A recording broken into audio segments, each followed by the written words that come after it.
Hi, we're going to talk about interpreting a chemical equation, and I'm Mrs. Lynch, and this is going to walk you through what you read about in the PDF of the textbook. This was the most important figure of the textbook, and interpreting a chemical equation always needs to start with not just a chemical equation that you've written out from the word equation to the formula equation, but is a balanced chemical equation. So in the Haber process that's up above, we have 1 molecule of nitrogen reacting with 3 molecules of hydrogen, yielding 2 molecules of ammonia gas. We could see a particle diagram down below. We could see the reactants forming the new product. We could break this particle diagram up into atoms, 2 atoms of nitrogen, 6 total atoms of hydrogen, 2 atoms of nitrogen, and 6 atoms of hydrogen. This yields a total of 8 atoms on reactant and product side. We could read this equation as I did to start off. 1 molecule of N2, 3 molecules of H2, or 2 molecules of NH3. I could have drawn this ratio as 1 times 10 to give me 10 molecules of N2. I could have drawn then 30 molecules of H2. They would have produced 20 molecules of NH3. Or I could have multiplied by even a bigger number. This would have been a lot of drawing. I could have drawn 6.02 times 10 to the 23rd molecules of N2. I could have drawn 3 times 6.02 times 10 to the 23rd molecules of H2 and 2 times 6.02 times 10 to the 23rd molecules of ammonia. That would have given me 1 mole of nitrogen plus 3 moles of a hydrogen or 2 moles of ammonia. The mole scale is going to be what you could see with the naked eye. In lab, the atom scale is what we'd have to draw in particle diagrams. I can also multiply through by the molar mass. 1 mole of N2 has 28 grams per mole of N2. I can multiply 3 moles of hydrogen by 2 grams of H2. And I can also multiply through 2 moles times 17 grams per mole of ammonia. Grams are conserved on the reactants and product side. So I have 34 grams of reactants, 34 grams of products. If I assume STP, I can also say if I have 1 mole of nitrogen in STP, I have 22.4 liters. If I have 3 moles of H2 at STP, I have 67.2 liters.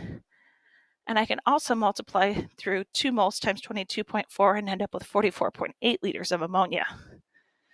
Lots of different ways that you can view these balanced chemical equations: atoms, molecules, moles, grams, liters.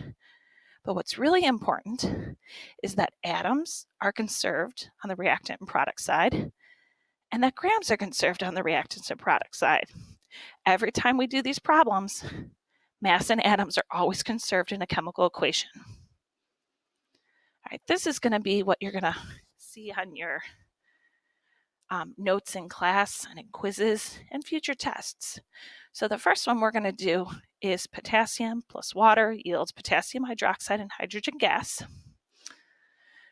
Always need to start with a balanced chemical equation. Double check, triple check that the equation is balanced. So this one I've gone through and done for you. 2, 2, 2. 1 is assumed in chemistry. All right, then we're going to draw ourselves a particle diagram. Let's do a key. Potassium will be my gray circle, hydrogen is going to be red, oxygen is going to be blue. All right, so for potassium's a solid. I'm not going to worry about drawing it correctly as a state of matter. I'm worried about representing the particles correctly. So 1 potassium solid, but there's a 2 in front of it, so I need to draw 2 separate potassium solids. Next up is water, H2, so I'll draw 2 red hydrogens. Let me attach an oxygen to this one. All right, there's a 2 in front of this hydrogen as well, so I need to draw 2 separate particles of water. There's my next particle of water, 2 hydrogens attached to an oxygen. All right, onto the product side, KOH. There's my K, here's my O, here's my H. That's 1 particle of KOH. There's a 2 in front of the KOH because we balanced this correctly. Let me draw a separate particle. And again, I don't need a liquid line. I just want to focus on the numerical values of the particles here. All right, H2 is last. 1 would be assumed, so I just need 1 particle of H2. All right, representative particles is my next row I need to fill out my chart. Let's review those representative particles. Okay, first up comes atom. This is made up of single elements.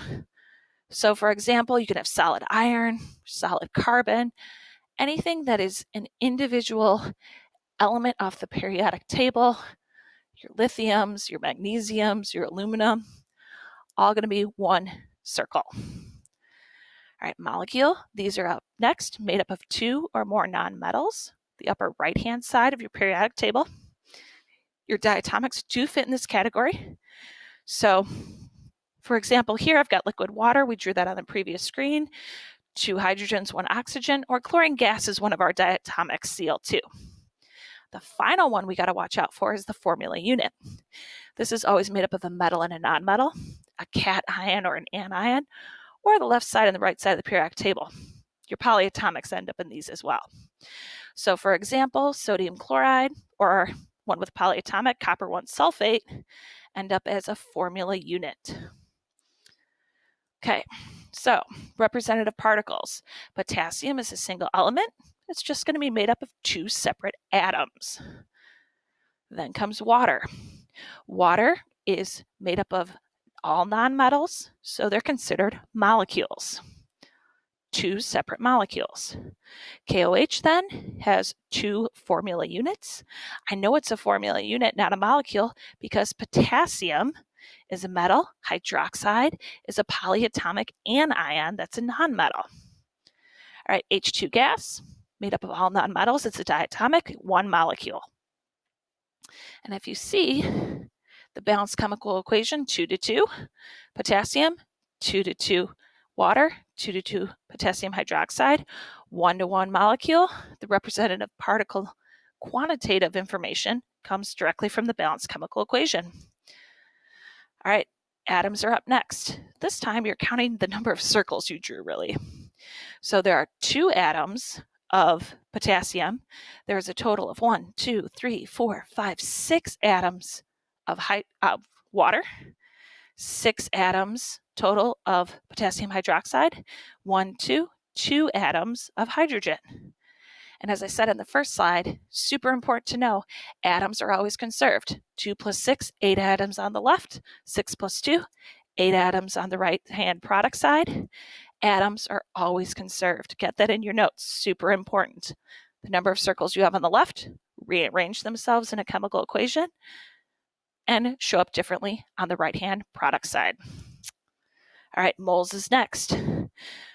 Okay, so I could have drawn 6.02 times 10 to the 23rd of each of these circles, but that's a whole heck of a lot of drawing. It's easier just to say 2 moles of potassium react with 2 moles of water to form 2 moles of potassium hydroxide and 1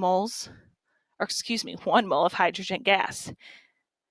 So representative particles is what we would draw. The moles is what we could actually see in lab. We would need a mole of representative particles. And again, you can see that the mole row matches up with the balanced chemical equation quantitative information. It's a good way to double check yourself. All right, mass is up next. Okay, so for mass, we already know our moles. If we're going from moles to mass, we need a periodic table. We need our molar mass.